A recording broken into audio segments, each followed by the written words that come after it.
Story with Binaca. सुनिए कहानी Binaca की जुबानी।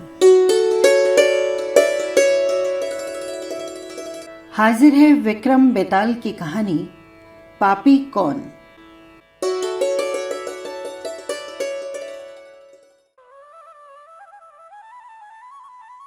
बहुत पुरानी बात है।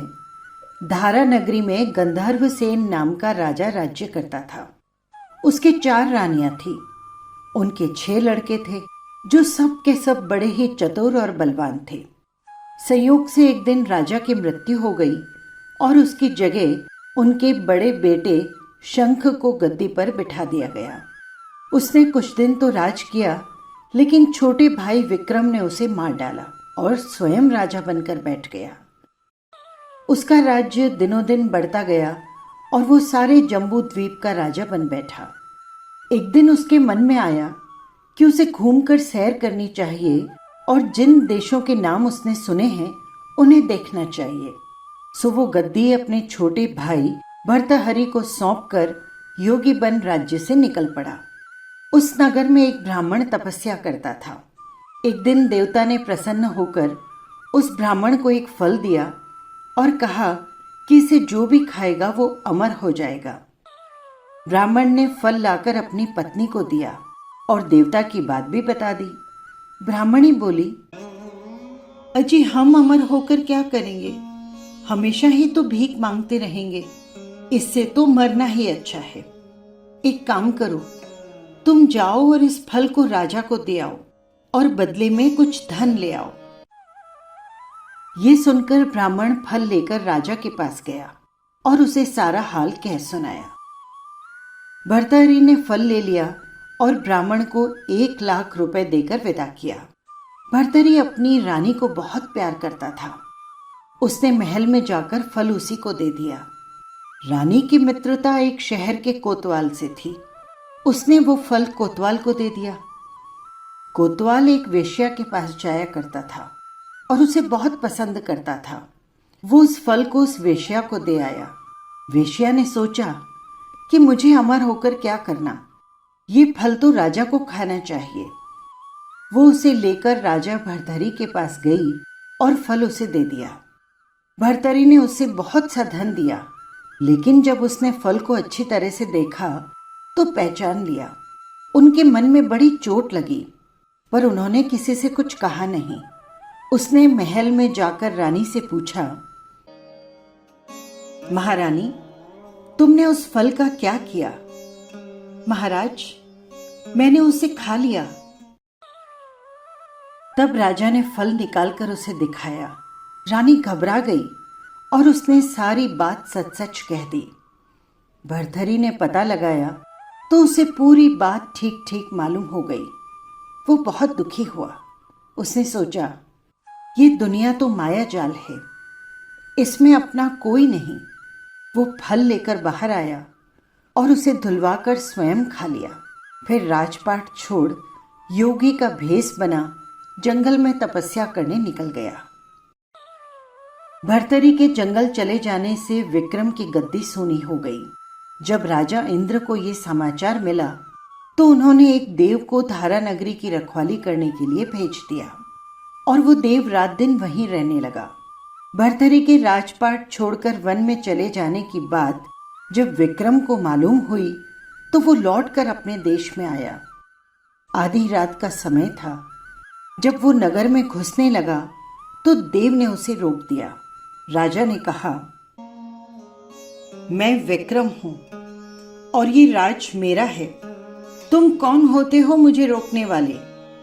देव बोला, मुझे इंद्र ने नगर की चौकसी के लिए भेजा है। तुम सच्चे राजा विक्रम हो तो आओ, पहले मुझसे युद्ध करो। दोनों में युद्ध हुआ। राजा ने जरा सी देर में देव को पछाड़ दिया। तब देव बोले, हे राजन, तुमने मुझे हरा दिया, मैं तुम्हें जीवन दान देता हूं। इसके बाद देव ने कहा, राजन, एक नगर और एक नक्षत्र में तुम 3 आदमी पैदा हुए थे। तुमने राजा के घर में जन्म लिया, दूसरे ने तेली के घर में और तीसरे ने कुम्हार के घर में। तुम यहाँ का राज करते हो, तेली पाताल का राज करता है। कुम्हार ने योग साध कर तेली को मारकर शमशान में पिशाच बना सिरस के पेड़ पर लटका दिया है। अब वो तुम्हें मारने के फिराक में है, उससे सावधान रहना। इतना कहकर देव वहां से चला गया और राजा महल में आ गया। राजा को वापस आया देखकर सबको बड़ी खुशी हुई। नगर में आनंद मनाया गया और राजा फिर से राज करने लगा। एक दिन की बात है कि शांतिशील नाम का एक योगी राजा के दरबार में आया और उसे एक फल देकर चला गया। राजा को आशंका हुई कि देव ने जिस आदमी के बारे में बताया था, कहीं ये वो तो नहीं। ये सोचकर उसने उस फल को नहीं खाया, भंडारी को दे दिया। योगी रोज आता और राजा को एक फल देकर चला जाता। संयोग से एक दिन राजा अपना अस्तबल देखने गया। योगी वहीं पहुंचा और राजा के हाथ में फल दे दिया। राजा ने उसे उछाला तो वो हाथ से छूटकर धरती पर गिर पड़ा। उसी समय एक बंदर ने झपट कर उसे उठा लिया और उस फल को तोड़ दिया। उसमें से एक रत्न निकला जिसकी चमक से सबकी आंखें चौंधिया गई। राजा को बड़ा अचरज हुआ। उसने योगी से पूछा, योगी महाराज, आप ये रत्न मुझे क्यों दे जाते हैं? योगी ने जवाब दिया, महाराज, राजा, गुरु, ज्योतिषी, वैद्य और बेटी, इनके घर कभी खाली हाथ नहीं जाना चाहिए।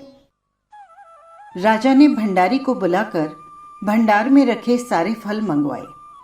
तोड़वाने पर सब में से एक एक रत्न निकला। इतने सारे रत्न देख राजा को बड़ा हर्ष हुआ। उसने जौहरी को बुलवाकर उनका मूल्य पूछा।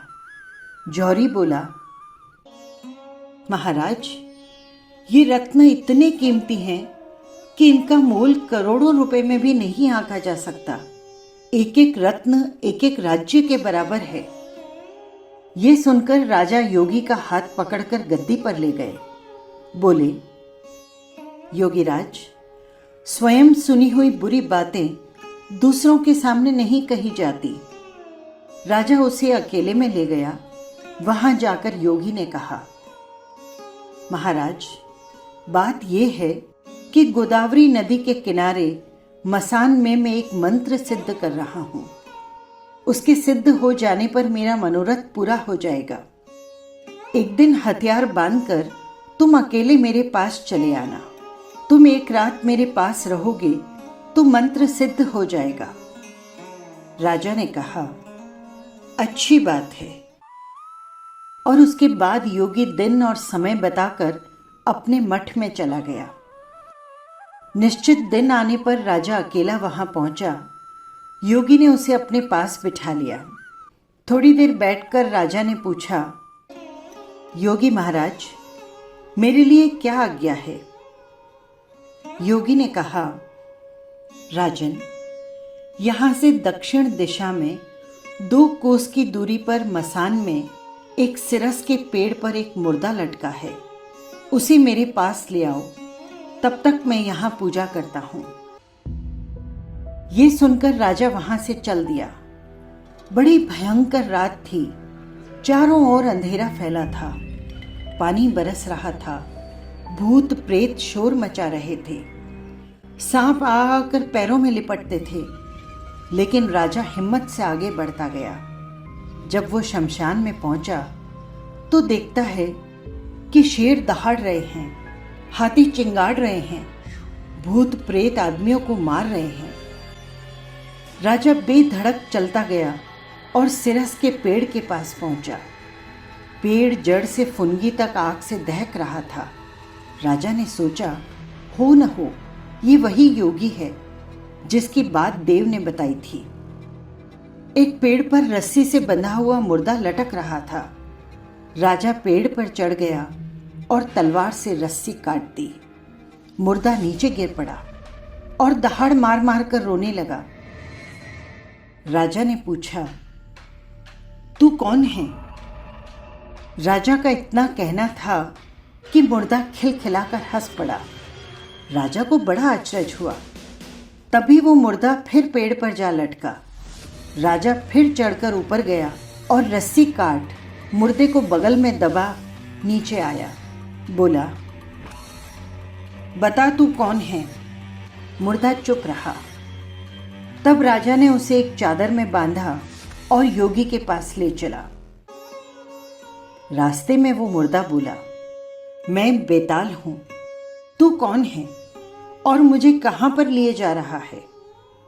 राजा ने कहा, मेरा नाम विक्रम है, मैं धारा नगरी का राजा हूं, मैं तुझे एक योगी के पास लेकर जा रहा हूं। बेताल बोला, मैं एक शर्त पर चलूंगा, अगर तू रास्ते में बोला तो मैं लौटकर उसी पेड़ पर जाकर लटक जाऊंगा।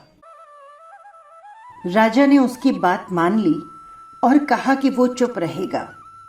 तो बेताल बोला, पंडित, चतुर और ज्ञानी, इनके दिन अच्छी अच्छी बातों में बीतते हैं, जबकि मूर्खों के दिन कलह और नींद में। अच्छा होगा कि हमारी राह भली बातों की चर्चा में बीत जाए। चल, मैं तुझे एक कहानी सुनाता हूं, ले सुन। काशी में प्रताप मुकुट नाम का एक राजा राज्य करता था। उसके वज्र मुकुट नाम का एक बेटा था। एक दिन राजकुमार दीवान के लड़के को साथ लेकर शिकार खेलने जंगल में गया। घूमते घूमते उसे वहां एक तालाब मिला। उसके पानी में कमल खिले थे और हंस किलोल कर रहे थे। किनारों पर घने पेड़ थे जिन पर पक्षी चहचहा रहे थे। दोनों मित्र वहां रुक गए और तालाब के पानी में हाथ मुंह धोकर ऊपर महादेव के मंदिर पर गए। घोड़ों को उन्होंने मंदिर के बाहर बांध दिया। वो मंदिर में दर्शन करके बाहर आए तो क्या देखते हैं कि तालाब के किनारे राजकुमारी अपनी सहेलियों के साथ वहां पर स्नान करने आई है। दीवान का लड़का तो वहीं एक पेड़ के नीचे बैठा रहा, पर राजकुमार से रहा न गया। वो आगे बढ़ गया। राजकुमारी ने उसकी ओर देखा तो वो भी उस पर मोहित हो गई। राजकुमारी भी उसकी तरफ देखती रही। फिर उसने क्या किया कि जूड़े में से कमल का फूल निकाला, कान से लगाया, दांत से कुतरा, पैर के नीचे दबाया और छाती से लगा अपनी सखियों के साथ चली गई। उसके जाने पर राजकुमार निराश हो अपने मित्र के पास आया और सब हाल कह सुनाया। मैं इस राजकुमारी के बिना नहीं रह सकता, पर मुझे न तो उसका नाम मालूम है न ठिकाना। वो मुझे कहाँ और कैसे मिलेगी? दीवान के लड़के ने कहा, राजकुमार, आप घबराए नहीं, वो सब कुछ तो बता कर गई है। राजकुमार ने पूछा, कैसे? उसका मित्र बोला, उसने कमल का फूल सिर से उतारकर अपने कानों से लगाया तो उसने बताया कि मैं कर्नाटक की रहने वाली हूं। दांत से कुतरा तो उसका मतलब था कि मैं दंत बाट राजा की बेटी हूं। पांव से दबाने का अर्थ था मेरा नाम पद्मावती है। और छाती से लगाकर उसने बताया कि तुम मेरे दिल में बस गए हो। इतना सुनना था कि राजकुमार खुशी से फूल उठा और बोला, अब मुझे तुम कर्नाटक देश ले चलो। दोनों मित्र वहां पर चल दिए। घूमते फिरते सैर करते कई दिनों बाद दोनों कर्नाटक जा पहुंचे। राजा के महल के पास गए तो एक बुढ़िया अपने द्वार पर बैठी चरखा काट रही थी। उसके पास जाकर दोनों घोड़े से उतर पड़े और बोले, माई, हम सौदागर हैं, हमारा सामान पीछे आ रहा है, हमें रहने को थोड़ी जगह दे दो। उसकी शक्ल सूरत देखकर और बात सुनकर बुढ़िया के मन में ममता उमड़ आई। बोली, बेटा, ये तुम्हारा ही घर है, जब तक जी में आए रहो। दोनों वहीं पर ठहर गए। दीवान के बेटे ने पूछा, माई, तुम क्या करती हो? तुम्हारे घर में और कौन कौन है और तुम्हारी गुजर कैसे होती है? बुढ़िया ने जवाब दिया, बेटा, मेरा एक ही बेटा है जो राजा की चाकरी करता है और मैं राजा की बेटी पद्मावती की धाई थी। बूढ़ी हो जाने के कारण अब मैं घर में ही रहती हूँ। राजा खाने पीने को दे देता है और दिन में एक बार मैं राजकुमारी को देखने महल चली जाती हूँ। राजकुमार ने बुढ़िया को कुछ धन दिया और कहा, माई, कल तुम वहां जाओ तो राजकुमारी को कह देना कि जेठ सुदी पंचमी को तुम्हें तालाब पर जो राजकुमार मिला था वो आ गया है। अगले दिन जब बुढ़िया राजमहल गई तो उसने राजकुमार का संदेश उसे दे दिया। सुनते ही राजकुमारी ने गुस्सा होकर हाथों में चंदन लगाकर उसके गाल पर तमाचा दे मारा और कहा, मेरे घर से निकल जा। बुढ़िया ने आकर सब हाल राजकुमार को कह सुनाया। राजकुमार हक्का बक्का रह गया। तब उसके मित्र ने कहा, राजकुमार, आप घबराएं नहीं, उसकी बातों को समझें। उसने 10 उंगलियां सफेद चंदन से मारी है। इससे उसका मतलब ये है कि अभी 10 रोज चांदनी के हैं। उनके बीतने पर मैं अंधेरी रात में तुमसे मिलूंगी। 10 दिन बाद बुढ़िया ने फिर राजकुमारी को खबर दी तो इस बार उसने केसर के रंग में 3 उंगलियां डुबोकर उसके मुंह पर दे मारी और कहा, भाग यहां से। बुढ़िया ने आकर सारी बात सुना दी। राजकुमार शोक से व्याकुल हो उठा। दीवान के लड़के ने समझाया, इसमें हैरान होने की कोई बात नहीं है। उसने कहा है कि मुझे मासिक धर्म हो रहा है, 3 दिन और ठहरो। 3 दिन बीतने पर बुढ़िया फिर वहां पहुंची। इस बार राजकुमारी ने उसे फटकार कर पश्चिम की खिड़की से बाहर निकाल दिया। उसने आकर राजकुमार को सारी बात बताई। सुनकर दीवान का लड़का बोला, मित्र, उसने आज रात तुम्हें उस खिड़की की राह बुलाया है। मारे खुशी के राजकुमार उछल पड़ा। समय आने पर उसने बुढ़िया की पोशाक पहनी, इत्र लगाया, हथियार बांधे। दोपहर रात बीतने पर वो महल में जा पहुंचा और खिड़की से होकर अंदर पहुंचा। राजकुमारी वहां तैयार खड़ी थी। वो उसे भीतर ले गई। अंदर के हाल देखकर राजकुमार की आंखें खुल गईं। एक से बढ़कर एक चीजें थी।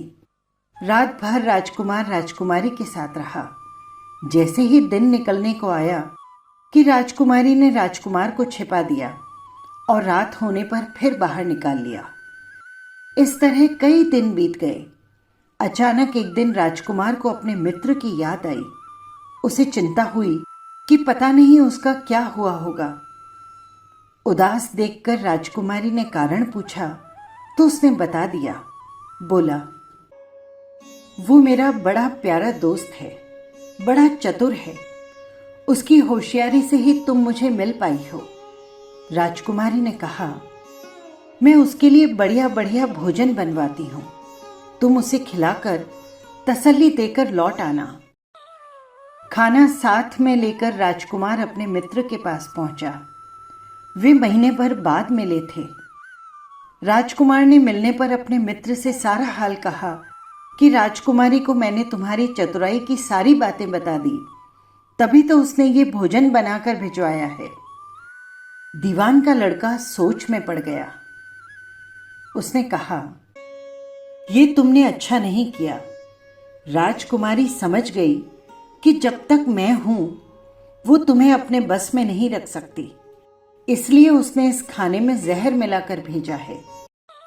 ये कहकर दीवान के लड़के ने थाली में से एक लड्डू उठाया और कुत्ते के आगे डाल दिया। खाते ही कुत्ता मर गया। राजकुमार को बड़ा बुरा लगा। उसने कहा, ऐसी स्त्री से तो भगवान बचाए, मैं अब उसके पास नहीं जाऊंगा। दीवान का बेटा बोला, नहीं, अब कोई ऐसा उपाय करना चाहिए जिससे हम उसे अपने घर ले चलें। आज रात को तुम वहां जाओ। जब राजकुमारी सो जाए तो उसकी बाईं जांघ पर त्रिशूल का निशान बनाकर उसके सारे गहने ले आना। राजकुमार ने ऐसा ही किया। उसके आने पर दीवान का बेटा उसे साथ ले योगी का भेष बना मरघट पर जा बैठा और राजकुमार से कहा, कि तुम ये सारे गहने ले जाकर बाजार में बेच आओ। कोई पकड़े तो कह देना कि मेरे गुरु के पास चलो और तुम उसे यहाँ पर ले आना। राजकुमार गहने लेकर शहर गया और महल के पास एक सुनार को उन्हें दिखाया। देखते ही सुनार ने पहचान लिया और उसे कोतवाल के पास पकड़ कर ले गया। कोतवाल ने पूछा तो उसने कह दिया कि ये मेरे गुरु ने मुझे दिए हैं। गुरु को भी पकड़वा लिया गया। सब राजा के सामने पहुंचे। राजा ने पूछा, योगी महाराज, ये गहने आपको कहाँ से मिले?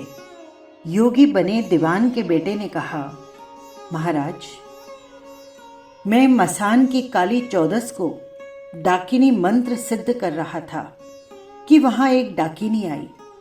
मैंने उसके गहने उतार लिए और उसकी बाईं जांघ पर त्रिशूल का निशान बना दिया। इतना सुनकर राजा महल में गया और उसने रानी से कहा, महारानी, पद्मावती की बाईं जांघ देख कर आओ और बताओ कि वहां कहीं त्रिशूल का निशान तो नहीं। रानी ने जाकर देखा तो वहां त्रिशूल बना हुआ था। राजा को बड़ा दुख हुआ। बाहर आकर वो योगी को एक और ले जाकर बोला, महाराज, धर्मशास्त्र में खोटी स्त्रियों के लिए क्या दंड है? योगी ने जवाब दिया, राजन, ब्राह्मण, गऊ, स्त्री, लड़का और अपने आश्रय में रहने वाले से कोई खोटा काम हो जाए तो उसे देश निकाला दे देना चाहिए। ये सुनकर राजा ने पद्मावती को डोली में बिठाकर जंगल में छुड़वा दिया। राजकुमार और दीवान का बेटा तो ताक में ही बैठे थे। राजकुमारी को अकेली पाकर उसे साथ ले अपने नगर लौट आए और आनंद से रहने लगे। इतनी बात सुनाकर बेताल बोला, राजन, ये बताओ कि पाप किसको लगा है? राजा ने कहा, पाप तो उस राजा को लगा। दीवान के बेटे ने अपने स्वामी का काम किया, कोतवाल ने राजा का कहना माना और राजकुमार ने अपना मनोरथ सिद्ध किया। राजा ने पाप किया जो बिना विचारे अपनी बेटी को देश निकाला दे दिया। विक्रम का इतना बोलना था कि बेताल फिर उसी पेड़ पर जा लटका। उसने कहा, राजा, तू बोला, मैं चला।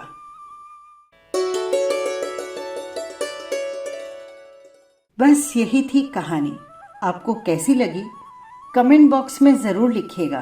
और हाँ, यदि आपने चैनल को सब्सक्राइब नहीं किया है तो कर लीजिएगा, जिससे हर कहानी सीधे पहुंच सके आप तक। फिर मिलेंगे किसी नई कहानी के साथ। नमस्कार।